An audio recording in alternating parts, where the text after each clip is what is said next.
Okay, we have a new moon at the 16th of May, May 16th, and I'm going to run through it. It's in Taurus, and it's going to be at 25 degrees of Taurus, and I'm using British summertime. If you can see this square on the screen here, you can see up here it says event 16th of May 2026, but I know in the USA you say May 16th, 2026, and this is British summertime, so depending on where you are, it will be at a different time, and you can check the location calendar on Google if you wish. But briefly, if you're in California, then you're 8 hours behind. If you're in Texas, then it is 6 hours behind. And if you're in New York, then it's 5 hours behind British summertime. So the new moon on the 16th of May, I'm going to show you, you'll see here in the, it looks like Gemini, but it's actually Taurus. You see the little sign, the moon, 25 degrees, and you see the little sign Taurus there. You can see this chart starts at 0 degrees of Aries, so that it is easy to comprehend what's going on. And the new moon at 25 degrees of Taurus, and it arrives with company. And this is not a quiet, simple seeding lunation. It's something in the chart is alive in an unusual way in this chart. And it's a convergence of bodies. The fixed star of ancient and unsettling power is included in this, which you may not know about, but I'll tell you a bit. And a planet that has only just crossed into a new sign, which is Uranus. Before we talk about the new beginnings, we need to understand the ground this new beginning is being planted in. And it's very interesting because Taurus is to do with the earth as well. And because of the ground itself, it's quite extraordinary. So the sun and moon conjunct in the signature is the signature of every new moon. It's something being planted as well. The two luminaries are at the same degree, and the conscious and the instinctual in perfect alignment, creating a moment of concentrated intention. So it's good to, know what our intentions are and to start something new. And I'm starting something new tomorrow. I'm going to get some giclée printing, and you may not know what that is if you don't do art, but it's where you take your own art, have it photographed, and I've got watercolors. I'm going to have them photographed and then put onto some beautiful paper, and then I can keep my originals and sell my beautiful artwork and keep the originals unless I want to sell them. So we're creating something new. That's definitely what's happening for me. And intention before the light begins to separate and grow again. So whether it'd be a dark moon and then we go into a full moon over the next few weeks. But here at 25 degrees of Taurus, it's conjunct Mercury here, just about. You see it's at 28 degrees Taurus. And also Mercury is also conjunct Uranus, which is at 1 degree of Gemini. So we have a conjunction of these four planets, which is Uranus, Mercury, and the Sun and the Moon. And Uranus has just crossed from Taurus into Gemini a few weeks ago. So what we are holding in this single lunation is a body of four planets, the Sun, the Moon, Mercury, Uranus, clustered at this threshold between two signs. So you can see that Mercury moves quite quickly, so it will move in the next couple of days into the sign of Gemini as well. And the moon moves quite quickly. So this is all happening, within a certain short period of time. And it's planting a seed for a new doorway. That's the plan, yeah, for all of us. We're planting a new seed. So Taurus is the body, the throat, and the question of worth, because Taurus is ruled by Venus. And what matters here is that, the Venus is, and that's really beautiful that it's ruled by Venus. And everything in this chart is being held within the Venetian principle. And its beauty, value, the material world, the body, the senses. And what Taurus understands in its bones is that safety comes from stability, from the reliable presence of what nourishes. And if you think of a bull in a field, Taurus, they move very gracefully and they move very slowly as well. I'm sure they can speed up when they need to, but generally they have an air about them. So from ground beneath the feet, which does not shift, it doesn't shift. And Taurus is the gardener who returns to the same plot year after year, who knows the soil, who trusts the rhythm of the seed and the harvest, and its instinct is to conserve, to tend, to protect what has been built. That's what Taurus is about. And yet we're living in a moment when stability is really hard to find at this time. And if you think would be that Uranian energy in Gemini, in air sign, and we've got Mercury involved as well. And it's where the material ground is shifting because the stability that we once had has changed immensely over the last so many years, particularly if you go back to 2020, so many things have changed. And, I heard there was a statement today by the government here about digital ID, and through royalty, they were talking about that they brought up digital ID. And I don't think most of the collective have agreed to this. This is something that's been really forced upon people. And the fact that we do use our phones and such like, that, wouldn't it be that everybody would have to have one in order for this to work? And not everybody has one in the world. And we're also relying strictly on Wi-Fi. I had an incident in the last 24 hours where there was a hailstorm yesterday in London, and it didn't last very long, but all of a sudden the electricity cut out for an hour in all the local shops. And on top of that, the Wi-Fi went out, the electricity was restored, but then the Wi-Fi, it took them almost 24 hours to fix it. So it just shows you we're so reliant on these things. And if it's not there, then we can't do the things we need to do. So I think we're being rather foolish if we think that all of our ID is going to be digital as human beings. I think that we need a backup plan that's realistic and more human. So we know that we're living in this moment when that stability is very hard to find. And we know that the ground is shifting economically, politically, environmentally. And the things that Taurus has always pointed to as anchors are themselves in motion. And so this new moon carries within it a very old Taurian question that has become newly urgent. If the outer world cannot provide the stability we need, where does our security actually come from? So it does appear that, we really can't overly rely on the outer world for our security. And the deeper teaching of Taurus is that the ground of the real stability is inner.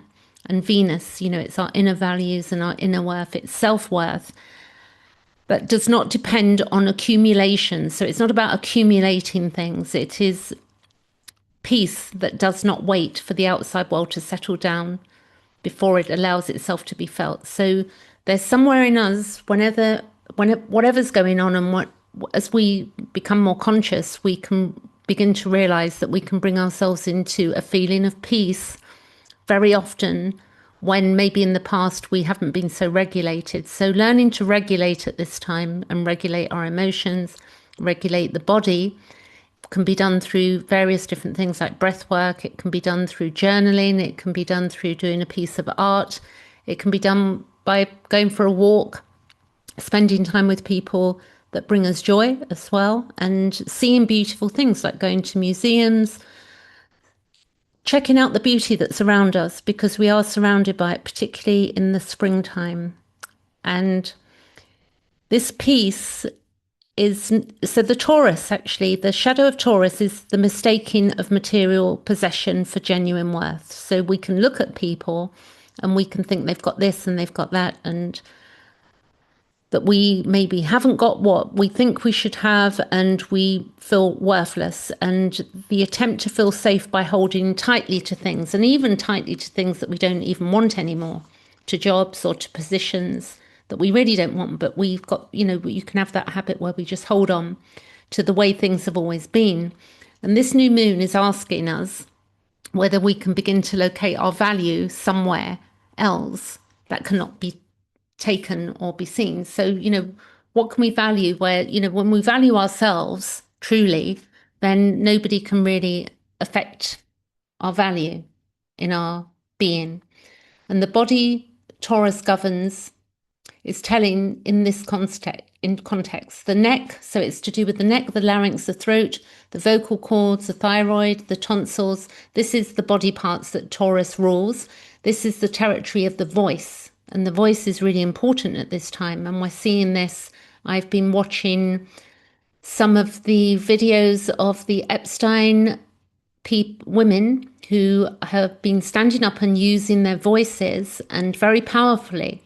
And it's an important time, not just on that subject, but when we do get together and use our voices for the good of others, we can begin to make great changes. So we've got also, if we're able to speak about what remains caught or lodged or unexpressed. So, can be things that we've unexpressed, and we can write about those things. We can express those by writing a piece on Substack or going to Medium. We can use our voice in so many different varying ways. And it's important to, meet the people through expressing our thoughts. Then we are going to meet people that align with us as well. And the new moon at 25 degrees it's about the throat, the voice, and what we're seeding in what can be what to be spoken, what has perhaps been held in the body as a sensation or tension or tightness before it finds its way into language. So you may have I'm sure we all have, like where you come across where you want to say something to somebody, or you want to express something that's really important, or look to something that hasn't been said in society. And the body can begin to hold a lot of tension when we don't actually express ourselves. Our conjunct this and Mercury conjunct here, the invitation around the voice is anything but quiet, because Uranus is not quiet. Uranus wants to break free of limitations, and that's in the first degree of Gemini. And when Mercury moves in there as well, it's moving into a sign where it will speak, because Mercury in Taurus will be quite methodical and slow in expression. And it's where we're going to speed up and get things said, which need to be said. Now, if you look closely at this chart, you can see that there is this sign here. So in between, you've got the moon, the sun, and then you've got Algol. And I'm basically showing you this 26 degrees it is. It moves really, really slowly. Algol. So I'm going to explain what this means. So Algol is 1 degree away from the new moon. And we need to spend some time here, because Algol is not a star that appears quietly in anybody's chart. In traditional astrology, she has been called the most malefic fixed star in the sky. And you may have heard the head of Medusa, the demon star. So don't be frightened when I'm saying this stuff, because we're talking archetypal. And her name comes from the Arabic al-Ghul, the ghoul, the demon. And for thousands of years, astrologers treated her presence as the harbinger of beheading, violence, catastrophe, and ruin. And what I want to tell you here, that my North Node, I was born with my North Node conjunct Algol. So, and I'm here, and I'm having a big birthday next week. I'll tell you what year I was born, which was 1966, so you can figure that out for yourself. And for thousands of years, astrologers have treated her presence as, a harbinger of these catastrophes and ruin. And ancient Persian, Hebrew, Greek, and medieval European traditions all flagged her as dangerous. She's a woman and she's going around chopping off heads. So she would be called dangerous, I guess, as the blinking eye of something terrible. And she is a binary star, which is why she appears to pulse or blink. I've never looked in the sky to see that, but maybe I'll try and figure that out one night when the skies are clear in the UK. And actually, if the moon is going to be up there, the moon's going to be right next to it on the 16th of May. So maybe I should make an effort. and that and this so the pole scene was read by the ancients as the eye of Medusa, still living, still staring from the severed head that Perseus, I can't say that properly, but I'm Perseus carried. Okay. But Medusa's story, when we read it through depth psychology, I love depth psychology in Carl Jung, rather than through the lens of the civilization that demonstrated her, it's not primarily a story of evil. It is a story of what happens to power that cannot be accommodated by the dominant order. Medusa was not always a monster. In the older pre-Olympian layers of the myth, she was beautiful Gorgon, a priestess, a guardian. It was Athena, the goddess of patriarchal civilization, born from the head of Zeus with no mother, who transformed her into something monstrous. So this is really interesting that another woman transformed her, Algol, into something monstrous after she was assaulted by Poseidon in Athena's own temple. So the violation happened in a sacred space. So, and this is so interesting because of what's going on at this time as well. So the violation happened in a sacred place, and the response of the civilization to that violation was not justice. How interesting is that? It was not justice. We're seeing this play out. I don't know if you're watching what's going on with these Epstein files, but there's been a violation and there has been no justice. And a lot of people who go through this type of abuse do not get justice. And it was, she had been the one who'd been wronged. So she was made wrong when she had something horrible happen to her. And because of that, her power and her rage and her truth all turned into something that could not be looked at directly and that had to be approached only through a mirror and had to be severed and kept under control. So she was beheaded. Yeah, he beheads her. Perseus. I'm sure I'm still not pronouncing that correctly. I should have checked that bit but I've written it down. So, but even from the beheading, life erupts, and Pegasus, the winged horse, springs from her blood. So, from her blood, a winged horse springs from her blood, the creative, the inspired, the soaring born from the wound. And the severed head never stops being powerful. This is very interesting. So she was wronged, her head was severed, and the severed head never stops being powerful. So Perseus uses it as a weapon. Athena eventually places it on her shield. The thing that was killed in order to contain it keeps generating force and keeps being used, even in death. And Medusa is not silenced. Her power is appropriated, but is never truly extinguished. And Algo conjunct the new moon of Taurus is asking us to consider what it means to plant a seed in the vicinity of this energy, not to fear it, not to turn away from it, but to look at what has been called monstrous, what has been severed, what has been appropriated and weaponized, and to ask what truth it still carries. So in the sign that governs the throat and the voice as well. So this is where people speaking up. Many people are speaking up about different things. So with Mercury and Uranus conjunct, with a new cycle beginning, our goal at this new moon is the invitation to stop approaching the demonized power sideways through the mirror and to consider meeting it directly. So, we meet it directly, whatever we consider power to be in this world where people have, excesses of money and jets and they're empowering different governments all over the world and people who are, empowering different places or appear to hold power. This can even be people that are, mafia-like, or they hold power, or people hold power in institutions, and we need to meet it and look it in the eye. So Mercury, the stellium, the sun, moon, Mercury and Uranus here, you can see. Mercury conjunct this new moon brings the mind fully into the seeding. So this is to do with the mind as well. This is not a lunation that bypasses the intellect, because Uranus is the higher, known as, in evolutionary astrology, it's known as the higher mind.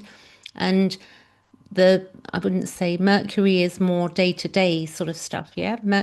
And the higher mind would be Uranus, like a bolt of lightning of like something Uranian energy and Aquarius energy, just something comes to your mind, and it's something that is just like of genius value as well in some cases. So we're beginning to grow into something that we can also begin to articulate. And Mercury is trying to Pluto by 6 degrees here. So Mercury here, and you've got Pluto up there, and it's going to be trining. It's moving on to a trine with Pluto. Although Pluto is retrograde, it's probably maybe thinking about that. It's deepening things, it's deepening the mind. The words that want to emerge from this new moon are not surface words when Pluto's involved as well. It's not surface, it's depth. They are dredged from somewhere real, from somewhere that has undergone pressure and transformation. Mercury is not chatting here. It's not like, I'm Gemini and I've got Gemini moon as well. And I can be very chatty, Mercury, but I've also got Scorpio rising, which, people see different sides to me, meaning that there's depth in me, inappropriateness, and sometimes inappropriately as well. I will mention things that might be a bit shocking in conversations, because I've also got a second house. My third house of communication is ruled by Aquarius, which is meaning that Uranus is holding over that house as well, which is very interesting when we begin to look at our own chart, because we can really begin to see our personality shine through and the way we deal with things. So Mercury is not chatting, Mercury is bearing witness. And then we got Uranus, the new moon conjunct Uranus by 5 degrees in this chart is, it's running through the entire chart. We have been tracking Uranus as it moved through the final degrees of Taurus and through the material world, through the body, through value systems and economies and the earth itself, disrupting, awakening, breaking open what had become rigid. That's what Uranus in Taurus was doing. And now Uranus has crossed this into Gemini. It is at the 1st degree of the new sign and still vibrating with the energy of the threshold it has just crossed, because it's still new there. So to have the new moon conjunct Uranus at this exact moment on top of Algol is to have a lunation that is seeding something genuinely new, not a variation on what has existed before, but something that belongs to the next era. And the moon conjunct Uranus carries its own specific quality in that the feeling that arrives without warning. We might feel something that will be the sudden surge of an emotion that is not quite explicable through normal channels, a sense of emotional distance from ordinary life also, as though one is watching from a slightly different angle, because Uranian energy is Aquarian energy also. So this is not coldness, it's a particular kind of clarity. And that's what Uranus brings to the feeling world, a detachment that can be disorientating, but can also create space. And sometimes when we've been so overloaded, I've pulled right back from watching the news, and I've also on my mobile phone, I've turned off all my notifications, apart from my email that notifies me when I look at it. I've turned off all notifications on all of my apps, which is fantastic. So when we've got this space to feel differently, to release an attachment that has been held without knowing it was held, and the liberation that moon Uranus offers is real, and it often arises before the mind has even been consulted, and we can go, oh my God, I've dealt with that. It's like I've dealt with something that I've been trying to deal with, and it's just happened. And I've experienced that in the last week as well. So Venus, the ruler of the new moon. So you see here, it's the new moon, Taurus. So Venus is the ruler of this new moon. The planet that holds the entire Taurian field is sextile to Mars. So I'm going to show you. So you can see there's a sextile. It's a semi-sextile. Is it a semi-sextile? It's not sextile, semi-sextile. And it's Mars and square Neptune, actually. So Mars, get this right, Mars is not. It's sextile as well. let me just check something.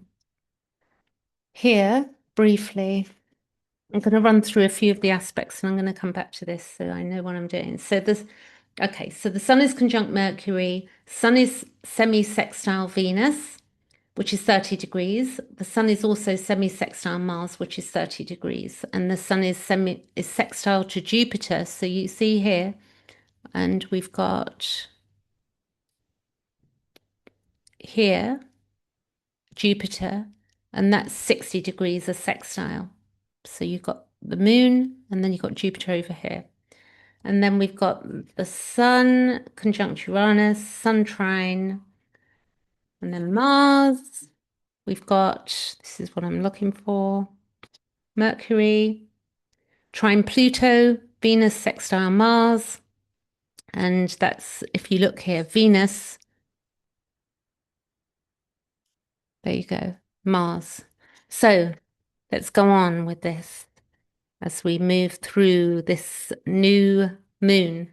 So Venus also is something that you want to look where it is in your chart maybe as well, because sometimes we can learn a lot by looking at where our Venus is. My Venus is in the sign of Aries, which is really good. I really enjoy that it's there.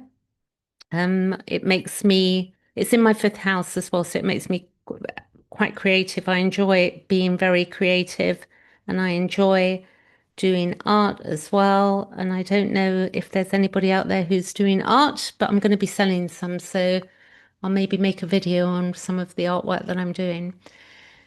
So Venus in the wider chart is holding the Taurian field, which we know, and we know what the moon is seeding. But I think that the idea would be that we plant something at this time that we really think is, something that we really want. And a new moon is always a beginning, an intention, a seed that's placed in the dark before the new light returns. And because of its conjunct Algol, conjunct Mercury, conjunct Uranus, and at the threshold of Gemini, this is a seed planted in a very specific crossing point in time. And the question is asking about our voice. What has been severed? Because that's Algol.